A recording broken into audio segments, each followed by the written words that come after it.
வணக்கம். இன்னைக்கு நம்ம வீடியோவில் என்ன பார்க்க போகிறோம்னா முளைக்கீரை கூட்டு எப்படி பண்ணலான்னு பார்க்கலாம். அதுக்கு நான் ஒரு கட்டு முளைக்கீரை எடுத்து பொடியாக கட் பண்ணி வச்சுருக்கேன். நல்லா வாஷ் பண்ணி எடுத்துக்கோங்க. 8 போல் பூண்டு பல் எடுத்திருக்கேன். ஒரு 10-15 சின்ன வெங்காயம் பொடியாக கட் பண்ணது, ஒரு மீடியம் சைஸ் தக்காளி பொடியாக கட் பண்ணது, அரை கப் பாசிப்பயிறு, இது ஒரு 100 கிராம் எடுத்திருக்கேன். தாளிப்புக்கு கடுகு 1 டீஸ்பூன், அரை டீஸ்பூன் சீரகம், ஒரு வரமிளகாய், தேங்காய் துருவியது ஒரு 3 டேபிள் ஸ்பூன் எடுத்துக்கோங்க. அரை டீஸ்பூன் சீரகம், 3 பச்சை மிளகாய் எடுத்திருக்கேன். இதெல்லாம் அரைக்கக்கூடியது. இது 3ஐயும் சேர்த்து அரைச்சி பேஸ்ட்டாக எடுத்துகிட்டு வந்துடலாம். உப்பு தேவையான அளவு, எண்ணெய் தேவையான அளவு. இப்போ எப்படி பண்ணுறதுன்னு பார்க்கலாம். பாசிப்பருப்பை வாஷ் பண்ணிட்டு குக்கரில் ட்ரான்ஸ்ஃபர் பண்ணிக்கோங்க. இதில் பூண்டு பல், வெங்காயம், தக்காளி எல்லாத்தையும் சேர்த்து தண்ணி சேர்த்துக்கலாம். ஒரு 1/2 டீஸ்பூன் மஞ்சள் தூள் சேர்த்துக்கோங்க. இது நான் இன்க்ரீடியன்ஸில் சொல்லலை, நீங்கள் சேர்த்துக்கோங்க. இப்போ கொஞ்சமாக தண்ணி,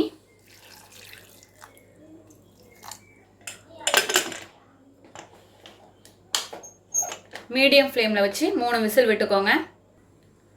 தேங்காய், பச்சை மிளகாய், சீரகம் 3ஐயும் சேர்த்து பேஸ்ட்டாக அரைச்சி எடுத்துகிட்டு வந்துடுவோம்.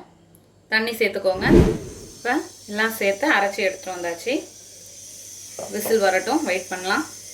ப்ரெஷர் போனோன்னா ஓப்பன் பண்ணி காட்டுறேன். இப்போ ப்ரெஷர் போயிடுச்சு, ஓப்பன் பண்ணி பார்க்கலாம். நல்லா கடைஞ்சி விட்டுக்கோங்க.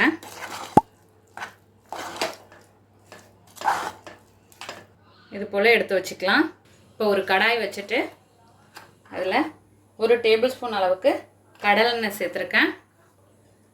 இப்போ தாளிப்புக்கு எடுத்து வச்சுருக்க கடுகு, சீரகம், வரமிளகாய்,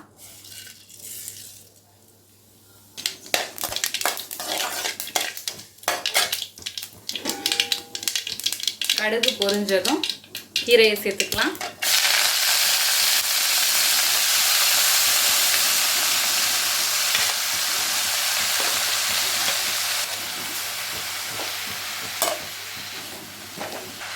இதில் கீரைக்கு தேவையான அளவு உப்பு சேர்த்துக்கலாம்.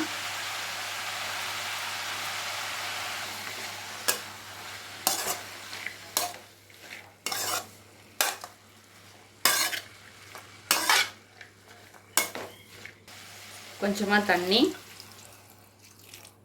இது வேகட்டும். இது இடையில ஓப்பன் பண்ணி கிளறி விட்டுக்கோங்க.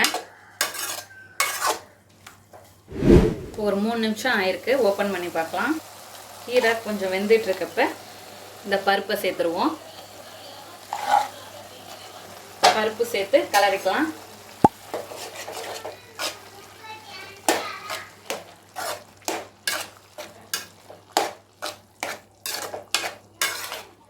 இப்போ இதில் கொஞ்சமாக பெருங்காயத்தூள்,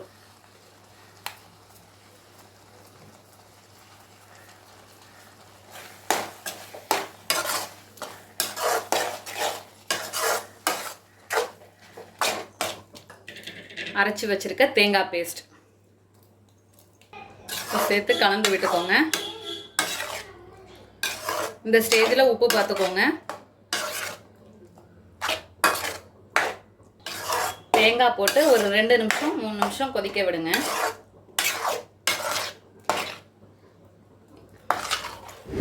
அவ்வளோதான். இப்போ 3 நிமிஷம் ஆயிடுச்சு. ஸ்டவ்வை ஆஃப் பண்ணிடலாம். இந்த பதத்துக்கு வந்துடணும். நம்மளோட அருமையான அற்புதமான முளைக்கீரை கூட்டு தயாராகிடுச்சு. இதே போல் நீங்களும் உங்கள் வீட்டில் செஞ்சு பார்த்துட்டு எப்படி வந்துச்சுன்னு கமெண்ட்டில் சொல்லுங்கள். தேங்க்யூ.